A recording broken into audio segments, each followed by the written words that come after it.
Hello and good afternoon, all my dear students. Welcome in the class of Business Studies. As you all know, in our previous class, we have completed chapter number 12 of your book, right? That is Consumer Protection. Now, we are only left with two chapters of your term 2 syllabus that are related with finance, business finance and marketing. The two chapters are financial management and financial markets. तो financial management वाला chapter number 9 है, एक अच्छा chapter है, आपको सिखाएगा कि कैसे आप बिजनेस में मनी को मैनेज करते हैं, कैसे आप अपने बिजनेस फाइनेंस को मैनेज करते हैं, फाइनेंस कहाँ से आता है, कहाँ कहाँ आप उस फाइनेंस को यूज करते हैं और उस फाइनेंस को यूज करके होने वाला प्रॉफिट कैसे यूटिलाइज किया जाता है। ये सारी चीजें हम पढ़ेंगे इस चैप्टर नंबर 9 में। देखिए, सबसे पहले the concept, role and objectives of financial management, then the three important financial decisions, then something about financial planning, then capital structure, and then fixed and working capital. This is the only chapter which have numerical portion also, or the only chapter of entire book. It starts with the meaning of financial management. You already know the meaning of management.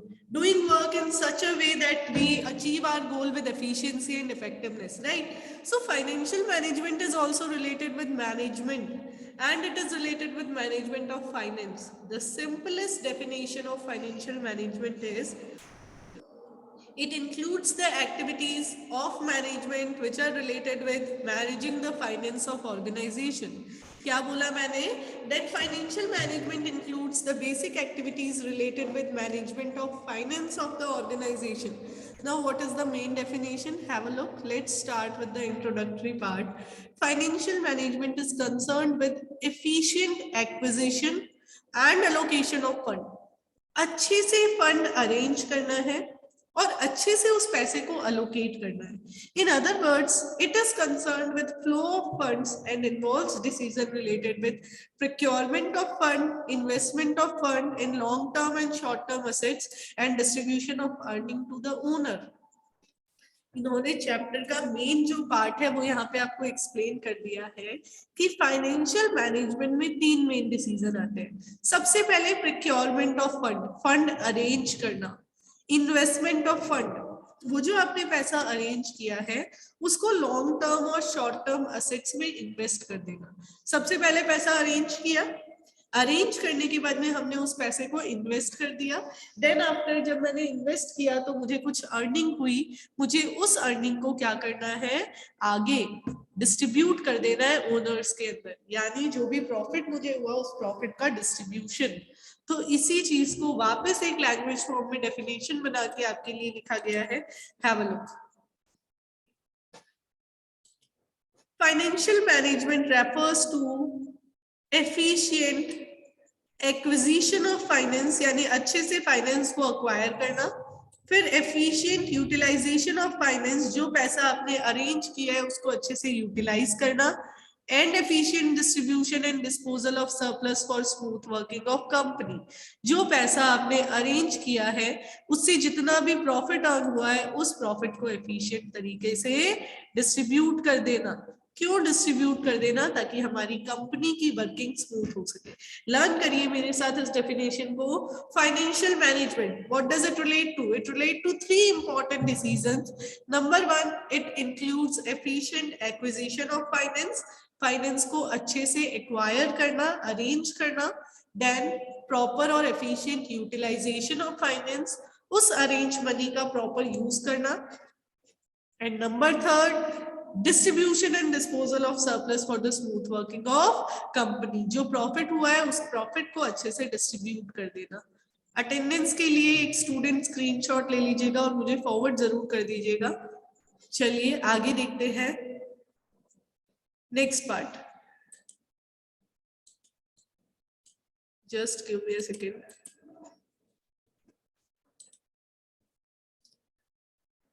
Role of financial management.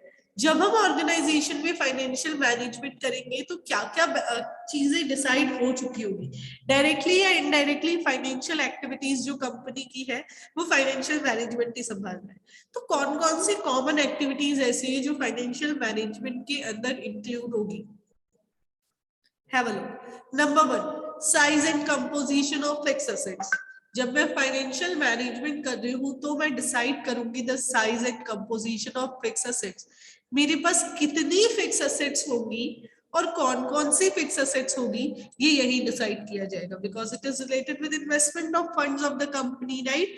कौन सी fix assets खरीदनी है, किस किस जगह से purchase करनी है, कितना टोटल अमाउंट है जो फिक्स असेट्स के ऊपर जाएगा, ये डिसीजन आपका रिलेटेड है फाइनेंशियल मैनेजमेंट से। तो first important role is it helps in deciding the size and composition of fix asset.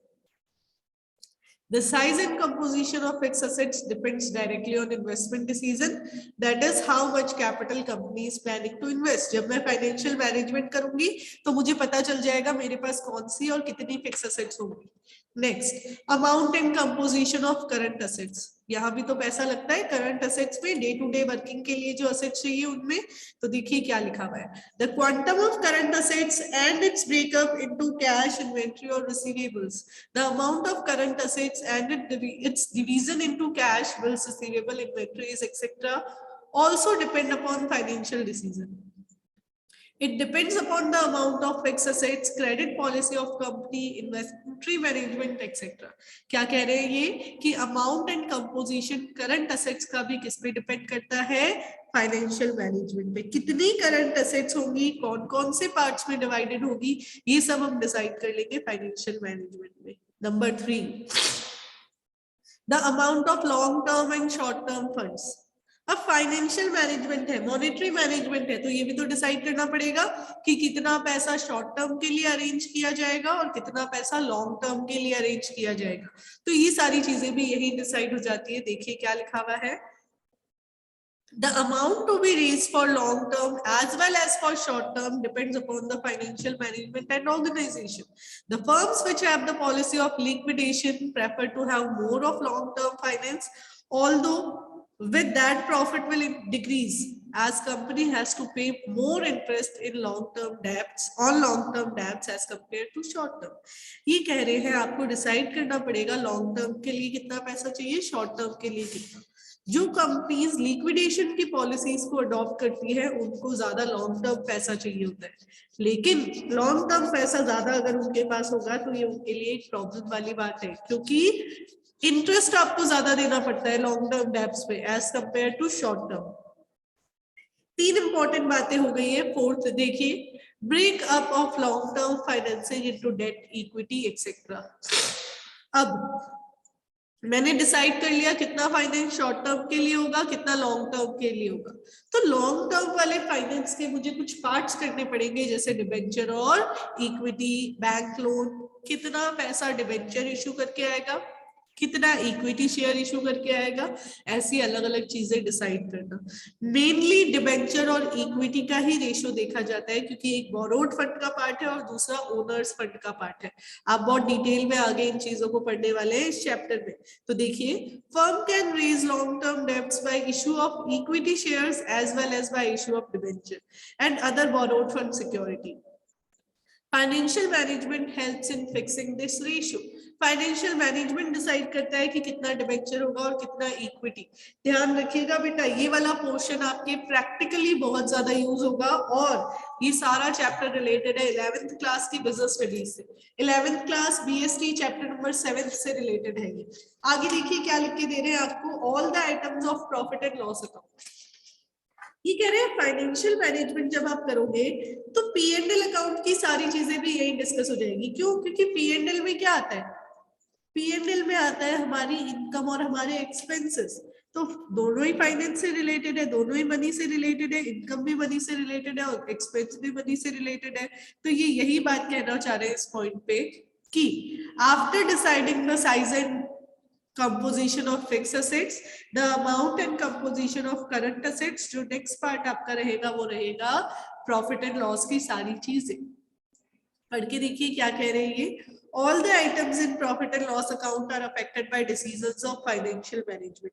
क्यों? क्योंकि P&L अकाउंट में आता है इनकम और एक्सपेंसेस, दोनों ही मनी से रिलेटेड है, राइट। आगे देखिए ये क्या कह रहे हैं, ये कह रहे हैं generally items related to expenses and revenue are recorded in P&L. If we pay more interest depreciation, it will increase the expenses and will affect the P&L. आया समझ में? अभी हमने सिर्फ ये पढ़ा कि अगर हम फाइनेंशियल मैनेजमेंट करेंगे तो क्या क्या चीजें हम समझ पाएंगे, कौन कौन सी चीजें ऐसी होगी जिनके अपडेट हमें मिल जाएंगे और जिनसे रिलेटेड सारी चीजें हम समझ लेंगे। तो एक तो हम समझ लेंगे कि हमारी ऑर्गेनाइजेशन में कितनी और कौन कौन सी फिक्स एसेट्स है। दूसरा हम समझ लेंगे हमारी ऑर्गेनाइजेशन में कितनी और कौन कौन सी करंट एसेट्स है।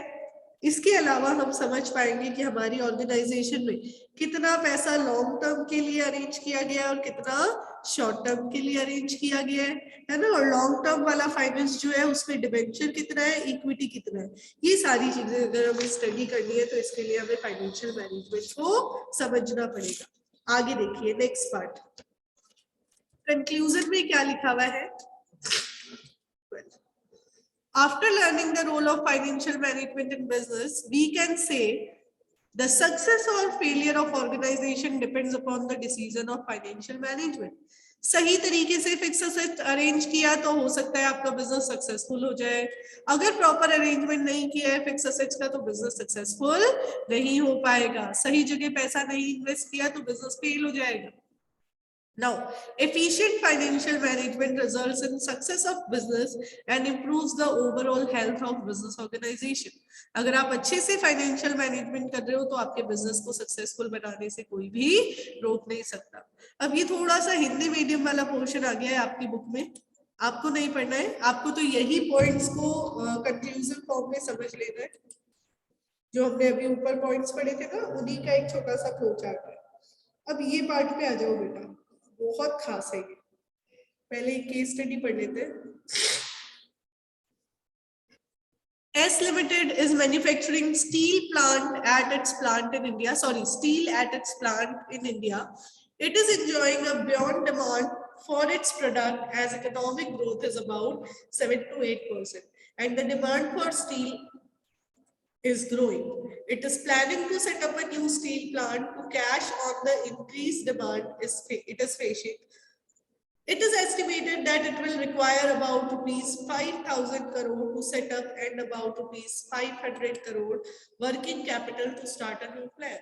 आपको डायरेक्ट ही पूछ लिया role and objective of financial management for this company, यानी अगर कंपनी फाइनेंशियल मैनेजमेंट करता है तो वो फाइनेंशियल मैनेजमेंट का क्या रोल होगा आपको केवल ये एक्सप्लेन करना है।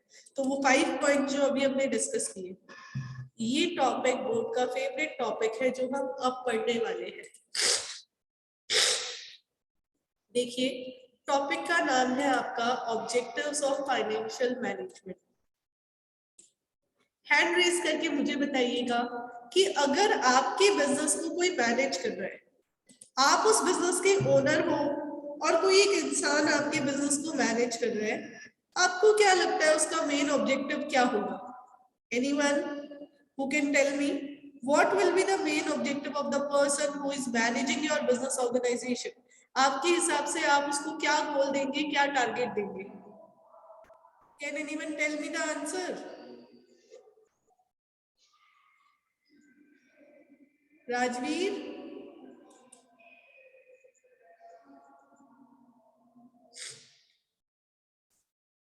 okay, unable to connect with the audio.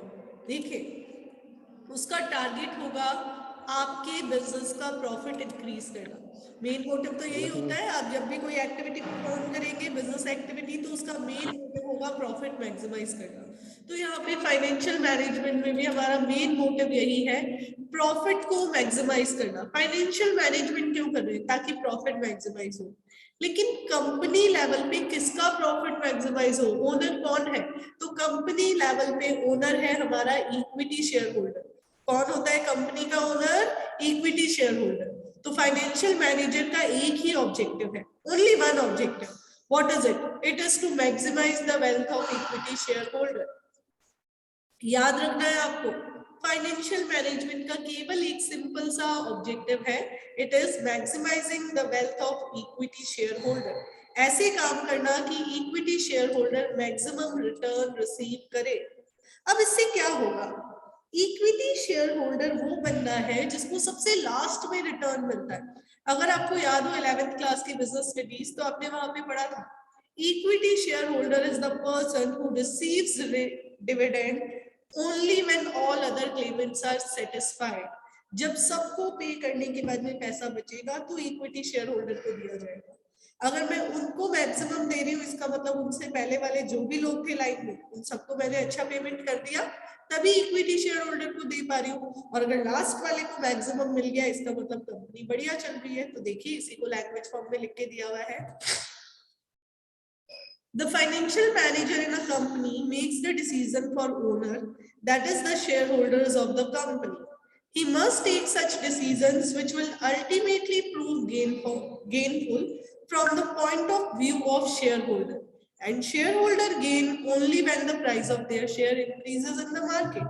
So financial decision which results in increase in value of share is considered very efficient decision. On the other hand, the financial decision which brings a fall in value of equity share is considered as a poor decision. क्या बताया इन्होंने इस paragraph में कि decision हमेशा owner के लिए लिया जाएगा।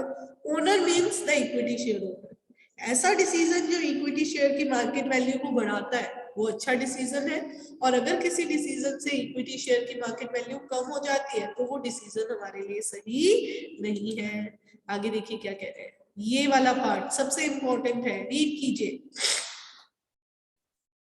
This objective of maximizing the wealth of equity shares automatically fulfills many other objectives, as equity shareholder get share from the residual income only. Residual यानी जो बच गई है, that is they are given dividend only after the claims of suppliers, employees, lenders, creditors and any other legitimate claiming are settled. Therefore, if shareholders are gaining, it automatically implies that all other claimants are also gaining. क्या कहा इन्होंने, इन्होंने कहा equity share holders are the persons who receive money only when you have paid to all other claimants. बाकी सबके claims fulfil करने के बाद ही इनको देते हो, और अगर ये पैसा रिसीव कर रहे हैं अच्छी क्वांटिटी में, इसका मतलब आपने बाकी सबको सेटिस्फाई किया है। तो अल्टीमेटली हमारी कंपनी का जो मेन गोल है वो पूरा हो गया। मेन गोल क्या है, सभी को सेटिस्फाइड रखना। आगे देखिए, maximising the wealth of equity share, ये चार बातें अपने आप पूरी हो जाएगी। कौन कौन सी, देखिए जरा ध्यान से, just give me a second. These four things: profit maximization, maintenance of liquidity, proper utilization of resources and meeting of financial commitment with creditor. ये सब अपने आप पूरा हो जाएगा अगर आपके शेयर होल्डर्स गेन कर रहे हैं तो। आगे देखिए, the objective of increase in value of equity shareholder does not mean that finance manager should involve in manipulative activities to bring a rise in price. ये कह रहे हैं कि प्राइस बढ़ानी है इक्विटी शेयर की, इसका ये मतलब नहीं है कि आप चीटिंग करके प्राइस बढ़ा दो, मैनिपुलेशंस करके प्राइस बढ़ा दो, कि मैंने अपने इंटरनल अकाउंट्स को थोड़ा सा मैनिपुलेट किया और शेयर्स की प्राइसेस इंक्रीज कर दी क्योंकि अल्टीमेटली मुझे शेयर की प्राइस बढ़ानी है। तो मैनिपुलेशन करके आपको प्राइस नहीं बढ़ानी है, आपको रियल वैल्यू इंक्रीज करनी है। तो क्या कह रहे हैं, the rise in price must come with the growth of firm, with increase in profit of firm and with satisfaction of all the parties associated with the company. With the objective of wealth maximization of equity shareholder, following objectives are automatically achieved. कौन से चार objectives? Profit maximization, maintenance of liquidity, proper utilization of fund and meeting of financial commitment with creditor. क्या पढ़ा हमने, हमने पढ़ा कि financial management का ऑब्जेक्टिव क्या है, एक ही ऑब्जेक्टिव है, क्या, maximising the wealth of equity share holder, increasing the market value of equity, but कैसे, मैनिपुलेशंस करके नहीं, लॉयल्टी से घूम करके। फिर ऐसा क्यों कि इक्विटी शेयर की वैल्यू बढ़ाना ही एकमात्र ऑब्जेक्टिव है, ऐसा इसलिए because the equity share holders are gaining, इसका मतलब कंपनी ने बाकी सबके क्लेम सेटल कर दिए होंगे। क्योंकि इक्विटी शेयर होल्डर को पैसा सबसे लास्ट में मिलता है, बाकी सबकी नीड्स को फुलफिल करने के बाद में लास्ट नंबर पे आते हैं इक्विटी शेयर होल्डर। तो अगर उनको मैक्सिमम मिल रहा है इसका मतलब बाकी सबको आपने मैक्सिमम दे दिया होगा, जितना बाकी सबका शेयर था उतना उनको रिसीव हो चुका होगा। तो हमने क्या डिस्कस कर लिया कि सबसे पहले फाइनेंशियल मैनेजमेंट का मीनिंग है to take the decisions related with the finance of organisation. तीन इंपॉर्टेंट डिसीजन है। Number 1 related with acquisition of finance, number 2 is related with utilisation of finance, and number 3 is related with distribution of surplus, right? Then after we have discussed the role of financial management and then the objective. There is only one objective जो हमने अच्छे से पढ़ लिया। आगे देखिए, financial management is concerned with definitely all of these because it is related with acquisition of finance, utilization as well as distribution and disposal of surplus.